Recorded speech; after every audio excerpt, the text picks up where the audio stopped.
va laisser la parole à nos intervenants, des experts de terrain qui vont nous nourrir aujourd'hui sur le thème que l'on a choisi pour cette plénière, la littératie en santé. Donc, j'aimerais d'abord laisser la parole à Sandrine Ancar, qui est chargée de projet d'ingénierie en éducation et promotion de la santé à l'IREPS Nouvelle-Aquitaine. C'est une association engagée en faveur de la prévention en santé qui vient en soutien des opérateurs des territoires pour proposer des ressources pédagogiques, documentaires et méthodologiques. Donc l'IREPS propose aussi des formations, des centres documentaires et d'autres types d'accompagnement. Et les IREPS font partie du réseau de la FNES, donc la Fédération nationale d'éducation et de promotion de la santé. L'idée est effectivement de commencer un peu à introduire cette notion de littératie en santé dans un contexte sanitaire où l'information fourmille.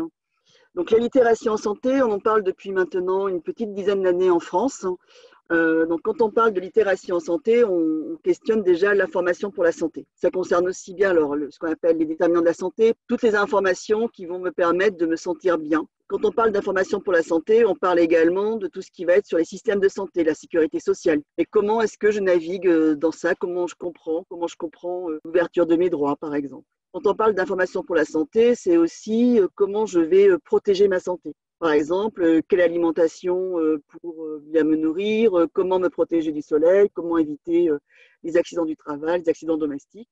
Et puis, quand on parle d'information pour la santé, c'est aussi toutes les informations qui concernent les maladies, le corps, les soins, comment je fonctionne, comment mon corps fonctionne. Donc, on voit que c'est quand même très, très large.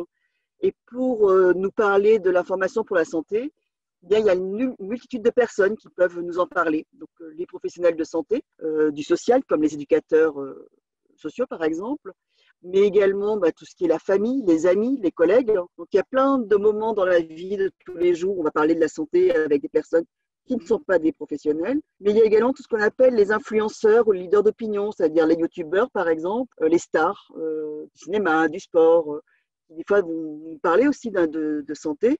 Alors, en bien ou en mal, sur les youtubeurs, on sait que certains d'entre elles, notamment les youtubeuses, vont promouvoir la cigarette.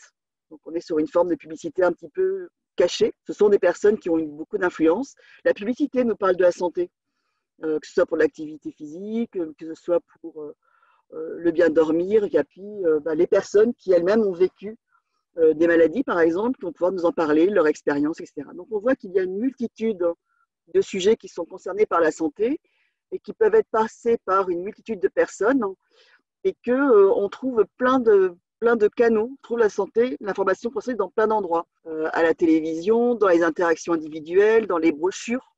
Alors, par exemple, Santé BD est un vecteur d'information pour la santé. Les campagnes, les publicitaires à la télévision, à la radio, les réseaux sociaux explosent complètement en tant que vecteur d'information. Avec la crise de la Covid, on a vu la place des réseaux sociaux et des supports numériques dans l'accès à l'information, ce qui pose certaines questions, certaines problématiques en termes d'accès à l'information. Donc voilà, on trouve, mais même dans les livres, dans les BD, il y a plein d'endroits où on nous parle de la santé finalement. Et puis avec la crise de la Covid, ce qu'on a vu, c'est que la Covid, c'est une épidémie, c'est une pandémie, mais on a aussi assisté à un phénomène d'infodémie, une épidémie d'information. On a vu que l'information, elle jaillit, elle bouillonne. Avec la Covid, cette information, elle a explosé. C'est-à-dire que toute la journée, on va entendre parler de la vaccination, du dépistage, du traitement, pas de traitement. On est comme ça submergé par une information et puis surtout une information qui circule très, très, très vite. Mais cette circulation un petit peu frénétique de l'information, à titre individuel, elle va générer de la confusion. On est complètement perdu dans cette masse d'informations et face à cette masse d'informations, eh bien, on n'a pas tous les mêmes outils, on n'a pas tous les mêmes ressources. C'est-à-dire qu'on nous demande dans ce contexte de prendre des décisions éclairées. Quelle information je trouve, quelle qualité elle a, et du coup, comment je fais pour trouver une information qui me paraît correcte et juste. Et donc, dans ce cadre-là, qu'on va parler de littératie en santé. On dit que la littératie en santé implique la connaissance, la motivation et les compétences d'une personne pour accéder, comprendre, évaluer et appliquer l'information sur la santé. Donc déjà, si on s'arrête cette partie-là, on voit que la littératie en santé, il y a les mots connaissance, motivation et compétences, et que surtout, l'enjeu, c'est de pouvoir accéder, comprendre, évaluer et appliquer cette information. Et l'idée, c'est de pouvoir porter des jugements et de prendre des décisions dans ma vie de tous les jours, que ce soit pour les soins, pour la prévention ou pour la protection de la santé. Et tout ça, c'est tout au long de la vie pour améliorer ma qualité de vie. Donc ça, c'est une définition de 2012 qui fait consensus. Donc, ce qu'il faut comprendre, c'est que la littératie en santé, elle a deux composantes. C'est donc une capacité individuelle. Donc, on a des compétences au niveau individuel, mais c'est à la rencontre aussi d'un environnement qui va nous permettre de naviguer, d'accéder à cette information-là. Et Santé BD, par exemple, va se situer dans l'environnement. Ça va permettre finalement de rendre plus accessible et compréhensible une information en santé. Quand on parle d'accéder, comprendre, évaluer, appliquer, ça veut dire que déjà, il faut que je reconnaisse mon besoin d'information. Une fois que je l'ai reconnu, je vais aller chercher cette information-là de façon à pouvoir l'obtenir. Donc, par exemple, Denis, 78 ans, il sait qu'il est dans la tranche d'âge où il faut qu'il se fasse vacciner. Donc, il a reconnu son besoin d'information parce qu'il a reconnu qu'il ne comprenait pas exactement comment ça fonctionne. Mais il a identifié également qu'il pouvait y accéder via Internet, par exemple. Ensuite, il faut comprendre cette information-là. Donc ça, c'est la deuxième étape. Il n'a pas tout compris au niveau des différents vaccins. Une fois, on dit que c'est adapté pour les personnes âgées, puis parfois, on ne sait pas. Donc, déjà, il y a toute une phase où, du coup, on va comprendre un petit peu l'information qu'on a trouvée. Une fois que j'ai compris cette information-là, je vais pouvoir l'évaluer, c'est-à-dire que je vais l'interpréter, je vais voir est-ce qu'elle me concerne ou pas, est-ce que je considère que la personne qui a émis cette information-là, je lui donne de la valeur ou pas, est-ce que je considère que je peux la croire ou pas, pour ne garder que ce qui convient à mon mode de vie, à moi. Et ensuite, une fois que j'ai évalué cette information-là, je vais l'appliquer. C'est-à-dire, soit je vais prendre un rendez-vous pour aller me faire vacciner, soit je vais pouvoir réexpliquer à d'autres personnes. Par exemple, Denis peut expliquer à sa compagne Marie-Claude comment ça va se passer, la vaccination, où est-ce qu'ils vont aller et combien de doses, etc. La littératie, elle est plus spécifiquement axée sur les compétences techniques que l'on va avoir pour analyser et comprendre un texte écrit. Alors la situation, il y a différentes études. Alors en France, pas encore vraiment, mais par exemple, on sait qu'au niveau européen et des États-Unis, plus de la moitié de la population a un niveau de littératie en santé limité. Donc on se rend compte que c'est quand même assez catastrophique. En France, on n'a pas de chiffres sur la littératie en santé, mais on va avoir des chiffres sur la littératie, donc notre capacité à comprendre un texte écrit. Et le niveau 3, c'est le niveau que l'on considère comme le niveau minimum pour pouvoir faire avec les informations de la vie quotidienne, de la vie de tous les jours. Donc on se rend compte là que dans ces chiffres, on a quand même 34% de la population qui est sur un niveau minimum et seulement moins de 8% qui ont le niveau 4 et 5, c'est-à-dire un niveau suffisant pour se débrouiller dans la vie de tous les jours. Alors un exemple de niveau, mais des personnes qui ont un niveau 4 et 5, donc c'est le langage qui est utilisé par les médecins. Si vous avez des troubles gastro-intestinaux tels que la nausée, la diarrhée, consultez un médecin immédiatement. Donc ça, il n'y a à peu près que 8% des populations qui vont comprendre cette phrase-là. Le niveau 3, qui est le niveau minimum, on va plutôt être sur si vous avez des nausées et de la diarrhée, allez voir un médecin immédiatement. Et puis, le niveau 1 ou 2, on va devoir encore plus simplifier le vocabulaire. Et là, ça va être si vous avez l'estomac dérangé, des selles molles. Donc, par exemple, le travail qui est fait par Santé BD va être sur comment est-ce qu'on va travailler sur les mots de façon à les rendre accessibles au plus grand nombre, puisque finalement, plus de la moitié de la population n'a pas les compétences nécessaires. Alors, qui est concerné? Tout le monde, et plus particulièrement les personnes qui ont un faible niveau de scolarité, même si le niveau de littératie en santé n'est pas lié au niveau scolaire, les personnes en situation de handicap. Alors, pour différentes raisons, ça peut être pour des problèmes cognitifs, mais ça peut être aussi parce que trop d'informations va perturber la compréhension, soit ça peut être parce qu'on a du mal à acquérir les compétences de base en termes de lecture et d'écriture et de comptage. Les personnes issues de l'immigration, si ça peut être lié à un problème de méconnaissance de la langue, par exemple, et puis les personnes vieillissantes, parce que parfois il y a un problème de cognition qui s'affaiblit également. Alors, la littératie en santé, c'est jamais fixe. On n'a jamais tout le temps un bon niveau de littératie en santé. Il y a des moments où ça va diminuer, des contextes qui vont influencer de manière négative notre littératie en santé. Si on me donne une information alors que je viens d'apprendre une mauvaise nouvelle, je ne vais pas être en situation de bien comprendre ce que l'on me dit, je vais être perturbée à ce moment-là. Différentes choses influencent notre littératie en santé, donc nos compétences individuelles, nos facteurs individuels, mais également sociaux et démographiques. Par exemple, dans les sociaux, le fait d'avoir un entourage familial qui nous aide va avoir un impact positif sur notre littératie en santé. L'expérience que l'on a avec la maladie ou le système de santé va aussi avoir une influence sur notre littératie en santé. C'est-à-dire que si j'ai eu une mauvaise expérience à l'hôpital, j'aurai beaucoup plus de mal après à comprendre le fonctionnement de l'hôpital. Et puis l'environnement et le contexte, un environnement dans lequel il y a plein d'informations, beaucoup de bruit, des contextes de stress vont avoir aussi une influence négative sur notre littératie en santé. Ce qu'on a pu constater dans différentes études, c'est que les personnes avec un bas niveau de littératie en santé vont avoir beaucoup plus de mal à se rappeler les messages de prévention, auront plus d'accidents de prise de risque. Elles auront beaucoup plus de mal aussi à savoir quel bon service utiliser en termes de santé. Les personnes avec un bas niveau de littératie en santé auront plus de mal à adhérer aux campagnes de dépistage et de vaccination. Elles auront du mal à résoudre des problèmes. Enfin, c'est-à-dire qu'en gros, on se rend compte que la littératie en santé est un médiateur dans plein d'éléments de notre vie de tous les jours. Une étude s'est rendue compte que 78% des patients aux urgences ne comprenaient pas les consignes qu'on leur donnait et repartaient du service des urgences sans même savoir qu'ils n'avaient pas compris. En sortant d'une consultation, on a une très grande majorité des personnes qui, au mieux, ont mal compris ce qui s'est passé, ce que le médecin leur a expliqué, voire ne se souviennent même plus ce qui a été dit. Donc là, la période du Covid a renforcé les études que l'on a faites. On s'est rendu compte que les personnes avec un bas niveau de littératie en santé avaient eu un impact négatif sur le comportement alimentaire, dormaient moins bien, faisaient moins d'activité physique. On peut agir à différents niveaux. On sait par exemple que le soutien social, l'environnement familial, les amis est important pour compenser parfois certaines difficultés que l'on pourrait avoir de compréhension. Donc on peut agir sur le renforcement du soutien social, on peut agir sur les compétences individuelles, des compétences techniques, savoir lire, savoir écrire, mais aussi les compétences communicationnelles, les compétences émotionnelles, de résolution de problèmes, d'analyse critique. Et puis, on peut également agir sur les environnements dits pro-littératie, c'est-à-dire essayer de faire en sorte que la personne puisse avoir une expérience positive quand elle va dans un système de santé. Donc, par exemple, quand vous avez des fiches de santé BD qui va expliquer comment va se passer la visite chez le médecin, la personne va pouvoir anticiper la consultation. On peut espérer que ça va permettre d'avoir une expérience plus positive de la rencontre, on va dire, sur les environnements pour littératie.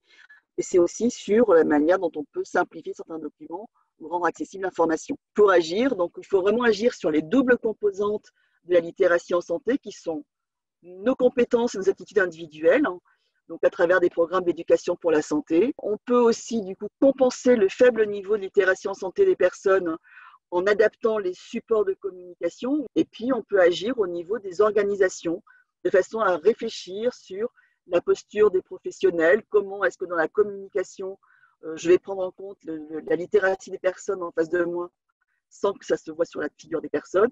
Comment est-ce qu'on va faciliter la circulation dans l'institution, la mobilisation des services, etc., etc. Des différentes études ont montré que ce n'était pas corrélé. C'est-à-dire que le niveau d'études peut avoir un impact sur notre littératie en santé, mais des personnes qui ont un bas niveau d'alphabétisation peuvent tout à fait avoir un bon niveau de littératie en santé parce qu'elles auront peut-être mis en place des stratégies d'adaptation, elles vont s'appuyer sur un entourage familial qui va les aider et du coup, elles vont pouvoir quand même malgré tout accéder et comprendre, alors pas de la même manière que d'autres, mais accéder et comprendre l'information et pouvoir faire des choix en fonction de ce qu'elles en auront compris. Donc ça peut être influencé par, mais c'est pas, le lien n'est pas systématique.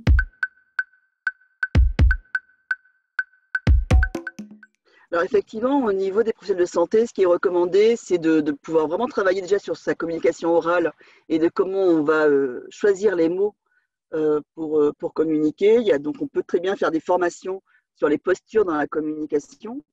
Et puis après, ce qui est recommandé, c'est de diversifier en fait les canaux d'information. Après, c'est à chaque organisation, c'est pour ça qu'on parle d'organisation pro-littératie, c'est de dire comment est-ce qu'on va accompagner le patient, comment est-ce qu'on va lui donner un document ou pas. Par exemple, il y avait une expérience chez les Québécois que j'avais trouvée où en fait on donnait un document avant la consultation au patient de façon à ce qu'il puisse écrire toutes les questions qu'il avait en tête, parce que quand on est dans le rendez-vous, parfois on oublie les questions que l'on voulait poser, et ce qui lui permettait déjà d'avoir cette trame de questions, et puis après, de pouvoir éventuellement noter s'il le souhaitait les réponses, ou on peut lui donner un document. Donc ça, après, voilà, c'est à chaque organisation de réfléchir à comment mieux prendre en compte le niveau d'itération des personnes, et ça peut être effectivement en remettant un document écrit, et pour cette personne, le document écrit ne sera pas suffisant.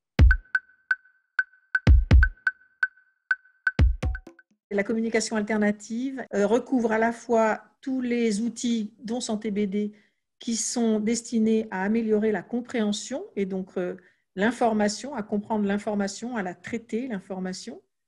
Et puis, tous les outils qui servent également à l'expression, c'est-à-dire, ça peut aller des signes, en passant par des pictogrammes, des tableaux de pictogrammes où on montre des images. Même les fiches santé BD, elles peuvent servir à l'expression. Reprendre une fiche pour, avec un air interrogatif, poser une question sur telle chose. Et puis, tout le domaine des nouvelles technologies, des tablettes, des ordinateurs avec des logiciels adaptés à la fois sur le niveau linguistique et sur le niveau accès, comment on accède à un clavier, comment on accède au logiciel pour arriver à dire quelque chose ou à parler ou à envoyer un SMS. Donc la communication alternative, ça recouvre la compréhension et l'expression. Je découvre, enfin, il n'y a pas très longtemps, j'ai découvert le travail qu'avait fait la HAS sur le travail qu'ils avaient fait sur notamment les problèmes de reformulation, effectivement en consultation, puisque vous disiez que finalement 9 patients sur 10 sortent de la consultation et n'ont pas compris forcément ce que l'on a dit. Moi, vous s'en souvenez pas. Et pourquoi, à votre avis, ce sujet est un sujet un peu tabou? On n'en parle pas beaucoup de ça. Ce qui me frappe, c'est que c'est quand même un sujet clé. On parle beaucoup de la relation médecin-patient. Même les professionnels de santé ont tendance à mettre ça beaucoup en avance pour expliquer leur mode d'exercice. Et quand on voit ces chiffres, on se dit, mais vraiment, au secours. Donc, comment se fait-il que ce sujet il soit aussi peu mis sur la table et aussi pas porté publiquement pour que collectivement, on arrive à progresser sur ce sujet? Pour effectivement la HAS, ils avaient sorti des documents qui s'appellent le faire dire. C'était des documents qui étaient sortis à l'occasion de la semaine de la sécurité du patient. Après, ce qui est vraiment peu connu, c'est les chiffres, c'est-à-dire que les quelques études qui existent, en fait, on ne les connaît pas. Et quand on découvre ces chiffres, on est un peu sidéré, effectivement. Le fait de se dire que plus de la moitié de la population n'a pas les compétences nécessaires pour faire les informations de la vie quotidienne, à chaque fois, c'est une sidération. En France, on n'a pas encore vraiment de grosses études sur la littératie en santé. On va faire partie de la prochaine cohorte de l'étude européenne. C'est peu porté encore effectivement au niveau politique, on n'en parle pas encore beaucoup. Il y a un document qui est sorti il y a 2-3 ans de la CSA avec des recommandations pour dire qu'il faut que ça devienne un enjeu important. L'OMS l'a inscrit dans ses textes. Il dit que c'est un enjeu important en termes de santé publique, mais aussi de pouvoir d'agir des personnes, puisque ça renforce le pouvoir l'empowerment et l'autonomisation. Mais c'est des choses où on parle d'une épidémie silencieuse, en fait, quand on parle de la littératie en santé. C'est quelque chose qui est massif dans la société, et quelles que soient les sociétés. Parce que parfois, on me dit, oui, mais est-ce que ce n'est pas un problème de certains pays du Sud, par exemple En fait, non, on est tous concernés, on est tous touchés par cette problématique-là d'accès à l'information. Et au-delà de l'accès à l'information, c'est qu'est-ce qu'on en fait de cette information-là. L'information en tant que telle n'est pas suffisante, mais du coup, elle est nécessaire pour nos choix éclairés. Et on présuppose peut-être que finalement, une fois qu'on a l'information, les gens comprennent et que c'est surtout une question de compétences techniques. Or, c'est bien au-delà. Donc, on commence à s'en saisir et commence à avoir de plus en plus d'études. Au début, il y avait peut-être une 50aine d'articles par an. Là, on est à plus d'une centaine par an, voire même, ça devient exponentiel. Avec la crise Covid, il y a plein d'études qui sont sorties pour essayer de comprendre le lien entre littératie en santé et observance thérapeutique, éducation thérapeutique, vécu avec son diabète, mais pas que. Donc, c'est quelque chose qui va monter en puissance. En France, on n'est pas encore au niveau de certains pays. Par exemple, la Belgique a commencé à bien s'en saisir, l'Australie énormément, le Canada également. En France, ça fait à peine 10 ans qu'on commence vraiment à en parler, ça fait 4-5 ans qu'on fait des formations. Donc ça va commencer à venir, mais après, effectivement, il faut qu'il y ait un portage politique plus important, de se dire que la littératie en santé, c'est la question du droit des patients, du droit des personnes, c'est le renforcement de leur pouvoir d'agir, et que ça va au-delà de la question du soin. Vincent Gauthier est médecin senior dans l'unité d'accueil et de soins pour les personnes sourdes au centre hospitalier Annecy-Genevois. Il est également président de la Société française de santé en langue des signes. Et Vincent Gauthier est également membre du comité d'experts HandiConnect et a contribué à la conception d'un certain nombre de fiches conseils HandiConnect autour du handicap auditif. Le docteur Gauthier va donc nous donner des clés de compréhension sur la situation des personnes sourdes signantes en France vis-à-vis de leur accès à l'information en santé, du rôle du FALC et de la Société française espaces de santé en langue des signes dans les axes d'amélioration de l'information en santé pour cette population? Effectivement, je pense qu'il y a un gros problème de communication de la part de mes collègues et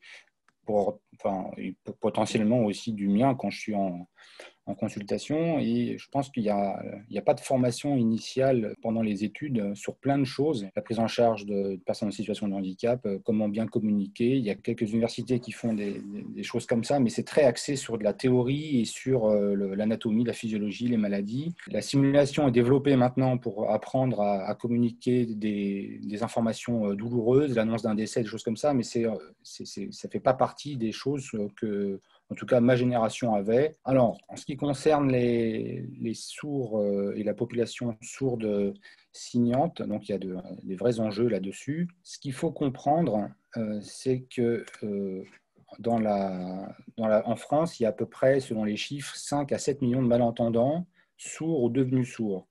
Tout ça, c'est tout confondu, c'est-à-dire ça va de la personne âgée qui commence à ne plus bien entendre ou les gens qui n'entendent pas. Et puis les sourds qui communiquent en langue des signes qu'on avait. Et puis les gens qui deviennent sourds, comme je disais, ou soit par accident, soit qui étaient entendants avant et qui, eux, n'utiliseront pas probablement la langue des signes. Les sourds ne sont pas muets.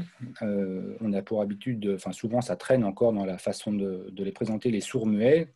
On voit que ça met l'image de personnes qui communiquent en langue des signes, mais je vous assure que leur code vocal marche très bien. Donc les sourds qui sont enculturés dans la langue des signes, c'est-à-dire qui connaissent la langue des signes, qui en gros sont devenus sourds dans l'enfance ou qui ont accepté leur identité sourde alors qu'ils sont malentendants. On verra un peu plus tard, je développerai.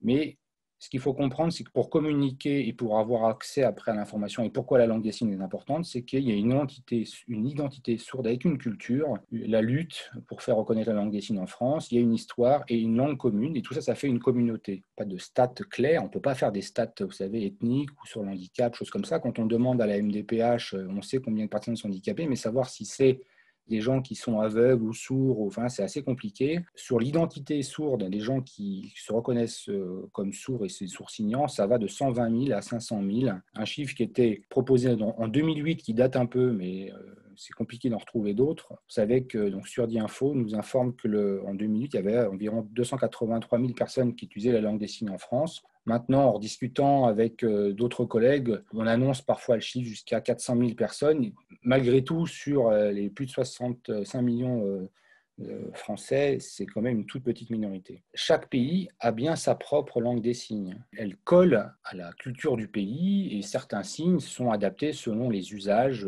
Faire la cuisine, la maison, voilà, une hutte, ça ne va pas se signer pareil qu'une villa, et piler du mil, ça ne se fait pas pareil que préparer une soupe. Donc tout ça suit la langue, et puis il y a aussi un support qui suit la langue écrite du pays. La langue des signes française, c'est la première langue des sourds, et ça c'est bien à comprendre parce qu'on a envie de se faire soigner dans sa langue. On a envie d'avoir accès aux informations dans sa langue. La loi du 11 février 2005 reconnaît la langue des signes française comme une langue, et ce n'est pas un langage, donc on ne dit pas le langage des signes, et donc le français écrit est bien une seconde langue pour les sourds. Une fois qu'on a compris ça, on voit qu'il y a un manque d'accès possible dans la langue des signes pour les informations, notamment en santé, mais pas que. Mais là, on parle des informations en santé. Il y a peu d'études, mais il y en a quand même une qui avait le mérite d'exister, mais qui date déjà un petit peu, le baromètre santé sourd malentendant qui a été fait par l'INPES. Vous savez, c'était regroupé après, c'est devenu avec d'autres Santé publique France. En 2011-2012, il y a 3000 sourds interrogés, 30% affirmaient communiquer en langue des signes française et 9% avec le langage parlé complété. Pour ceux qui ne savent pas, c'est donc des gens qui sont oralistes et qui, pour distinguer les phonèmes, ont besoin d'avoir des clés qui permettent de distinguer les sosies labiaux, pain, main, bain. Si on n'entend pas, tout ça, c'est pareil. Un tiers d'entre eux se définissent comme sourds avec un S majuscule, c'est-à-dire que c'est comme ça qu'on le représente pour dire que c'est l'identité sourd. 53% se définissent comme malentendants. Sur ces exemples-là, il y a plein de choses que ça entraîne, mais notamment en santé, des retards sur le dépistage de certains cancers, c'est-à-dire qu'ils n'ont pas accès à l'info comme il faut. notamment le cancer du col de l'utérus et le cancer colorectal. En fait, les dépistages en eux-mêmes paraissent complexes et avec des explications techniques. L'ordonnance n'est pas claire. Si c'est clair pour quelqu'un, mais on revient à ce que disait tout à l'heure Sandrine, c'est qu'il faut être presque au niveau 5 ou 4 pour pouvoir comprendre. Donc on s'imagine que déjà la moitié des populations françaises n'est pas capable de comprendre ce qu'on explique sur une ordonnance si elle n'est pas bien expliquée derrière. Donc vous imaginez bien quelqu'un pour qui le français n'est pas sa langue. Pour les mélanomes et les cancers de la prostate, donc mélanome, je rappelle, c'est un cancer de la peau, un dépistage qui n'est pas systématique, et puis en pratique, mélanome et prostate, quand on veut faire ces signes-là, en langue des signes, ils existent. Hein, voilà. Enfin, le mélanome, je ne suis pas sûr qu'il existe, donc il faudrait l'épeler. Les gens ne connaissent pas le nom, ou ça part à côté, l'information, elle est perdue, quoi. La prostate, je pense qu'il y a plein d'entendants qui ne savent pas où ça se trouve, ils savent que probablement c'est chez l'homme, mais à quoi ça sert, on ne sait pas bien. Sur le cancer du sein, on s'était rendu compte qu'il y avait peu de différence, en fait, tout simplement parce que le signe mammographie, le signe sein, la poitrine chez la femme, c'est des signes qui sont employés, qui sont connus. Et comme le dépistage est systématique, on sait qu'il faut faire soit la mammo, soit une échographie. Et l'ordonnance apparaissait comme plus simple. Et donc, il y avait moins de pertes sur le dépistage de ce type de cancer. Il y a un quart de l'échantillon qui a déclaré avoir dû renoncer à des soins dû à des problèmes de communication, c'est-à-dire que ça peut être la prise de rendez-vous par téléphone, la non-compréhension. Je ne connais pas la langue des signes, mon médecin, moi, tant pis, j'y vais pas, j'y parle par l'écrit, au début ça va, mais finalement c'est trop compliqué, puis ils n'osent pas le dire. Voilà. Donc, et puis en 2014, une collègue a fait sa thèse de médecine générale aussi sur une partie de ce sujet, on montait jusqu'à 37%. De personnes qui disaient « moi je renonce à consulter » par exemple. Lorsque la communication avec le médecin nécessite une médiation, c'est-à-dire qu'il y a une tierce personne, en pratique c'est souvent un proche, donc un enfant, quelqu'un de la famille ou un ami, un interprète mais que dans un quart des cas. Donc vous imaginez que pour le secret professionnel, c'est compliqué. Sur le panel du baromètre santé sourd, il y avait donc 20% des gens qui disaient que souvent, ça les avait gênés qu'il y ait une tierce personne lors de la consultation et de temps en temps, 36. En gros, c'est un peu plus de la moitié qui disaient que c'était quand même... Et puis encore une fois, dans 25% des cas, ça leur aurait fait renoncer carrément aux soins. Alors, comment on fait pour améliorer tout ça? Alors, pour soigner, il y a les unités d'accueil et de soins pour les personnes sourdes qui consultent directement en langue des signes. Donc, il y en a à peu près 24 identifiés en France, avec des professionnels signants, donc qui consultent directement en langue des signes, ou des professionnels non signants avec un interprète en langue des signes. Par exemple, le professionnel signant, ça va être les médecins généralistes des unités qui font directement leur consultation. Un sourd qui a besoin de voir en consultation un cardiologue ou un anesthésiste, et à ce moment-là, l'interprète va se déplacer et va retrouver le patient et le médecin spécialiste dans la consultation. Et puis, plus ou moins, il faut un IM. Qu'est-ce que c'est que cet IM? L'IM, c'est un intermédiateur qui est un professionnel sourd. Et là, c'est vraiment la particularité qu'on a des soins, l'accès santé en langue des signes française, parce que, à ma connaissance, il n'y a pas de rôle qui ressemble dans la consultation chez les entendants. Donc, en tout cas, ça peut être le rôle, dans ce cas-là, de l'intermédiateur qui est le professionnel sourd et qui va assurer le lien culturel et linguistique entre les patients sourds et les professionnels de santé. Vous voyez la complexité, c'est un bon exemple de consultation où il y a du coup beaucoup de personnes en plus du patient. Ça peut le gêner, hein, encore une fois, mais dans ces situations-là, les patients ont la confiance, parce que c'est des équipes qui sont connues, ils vont dans une unité d'accueil de soins pour les personnes sourdes, ils savent qu'il y aura ce type de personnel. Où on peut trouver de l'information pour les patients sourds signants.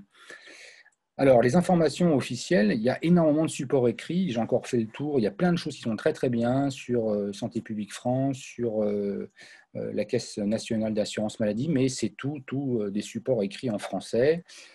Donc, le français est une seconde langue et donc il peut y avoir des risques de faux sens. Le net...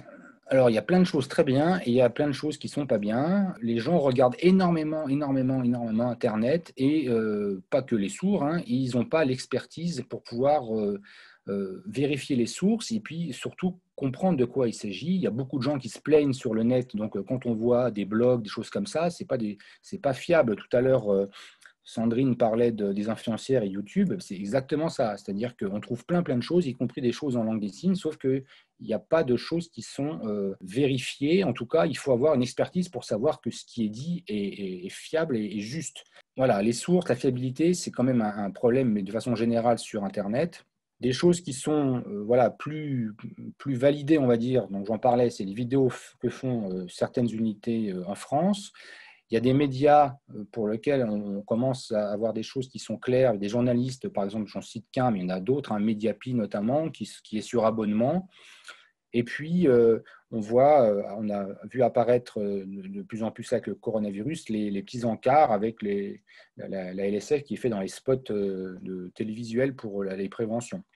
On en parlait tout à l'heure, associer la langue des signes au facile à lire et à comprendre. Donc, c'est par exemple ce que fait Santé BD. Voilà, et ça fait partie des choses qu'il faut, si on veut avoir une inclusion totale, eh ben, il faut mettre de la langue des signes partout, parce que le sous-titrage ne suffit pas, parce que le français, ce n'est pas leur langue principale, et il y a des niveaux non équivalents entre tous les sources sur la langue française. L'objectif de rendre accessible des contenus scientifiques en santé aux sourds signants. Donc là, on est dans le niveau 5. Eh bien, c'est un rôle que la Société française de santé en langue des signes entend assumer avec des vidéos qui sont très techniques, avec du vocabulaire scientifique. Voilà, il y a une préparation en amont avec l'équipe d'interprètes parce que il y a certains termes qu'ils ne connaissaient pas avant, donc il faut réfléchir à la façon dont on va les traduire, des choses très techniques sur la biologie moléculaire, des choses comme ça. C'est quelque chose qu'il n'y a pas du tout dans le paysage français pour le moment. Et donc, depuis la crise du coronavirus, eh bien, avec la SFSLS, on essaye de donner des informations dans un langage certes soutenu. C'est clair que tout le monde ne le comprendra pas, mais on a pris le parti de tirer vers le haut plutôt que d'aller vers une trop grande vulgarisation.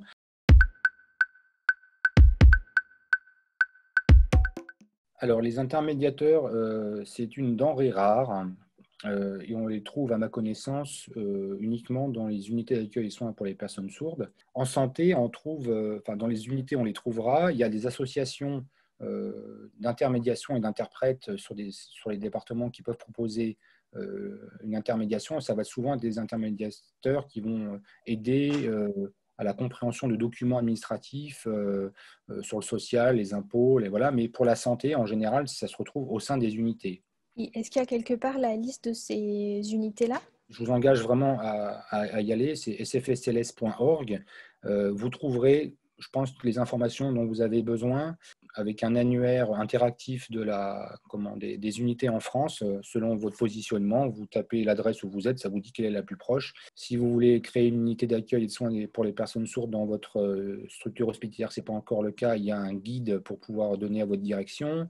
Il y a plein de vidéos en langue des signes, il y a de la documentation, de la bibliographie, les thèses, les mémoires qui ont été faites par des pharmaciens, des médecins, des mémoires d'infirmiers, de sages-femmes, enfin plein de choses qu'on a pu remettre là, et puis des propositions de lecture avec une grande partie de bibliographie. Voilà. Alors exactement, dans le sens où c'est le sourd se reconnaît dans l'identité culturelle de ce médiateur. Un intermédiateur est forcément un sourd. On a parfois des propositions de gens qui connaissent la langue des signes et qui disent « mais moi j'aimerais bien faire ce rôle-là », mais c'est des entendants. Personnellement, moi je ne travaille pas comme ça à l'unité, et les autres collègues des unités en France, on est tous pareils, c'est-à-dire que ce sont des professionnels sourds. Voilà, on fait de la discrimination, on n'engage que des sourds sur ce poste-là, mais c'est comme ça, parce que sinon on perd l'intérêt en fait. Il n'y a qu'un sourd qui peut comprendre qu'il faut reformuler. Le patient sourd ne va pas forcément comprendre qu'il n'a pas compris, mais ce qu'a dit l'entendant professionnel de santé, visiblement, ce n'était pas clair. On voit que même quand ce n'est pas un sourd en face, les entendants patients eux-mêmes ne se rendent pas compte qu'ils ne comprennent pas. Donc, vous imaginez bien si ce n'est pas dans leur langue maternelle. Donc, voilà, on a pris le parti qu'il fallait que ça soit un professionnel sourd. Il y a des interfaces qui existent, où c'est des entendants qui font de l'aide tout en traduisant. On est à la limite, en fait. Nous, on a décidé de vraiment complètement séparer Le rôle de l'interprète qui est neutre, fidèle et soumis au secret professionnel, mais comme intermédiateur évidemment. Mais l'intermédiateur, lui, il peut intervenir, il peut couper la parole. Et voilà, alors que l'interprète, lui, s'il y a un malentendu, eh ben, il va traduire ce malentendu. Si vous ne comprenez pas ce que dit votre collègue quand vous parlez, vous pensez avoir compris, il n'y a personne qui va vous dire « Attendez les amis, là, je pense que vous n'êtes pas bien compris. » C'est la vraie vie, ça passe comme ça. L'interprète, lui, il va continuer de traduire. Voilà. Si vous vous exprimez mal, il va traduire votre mauvaise expression.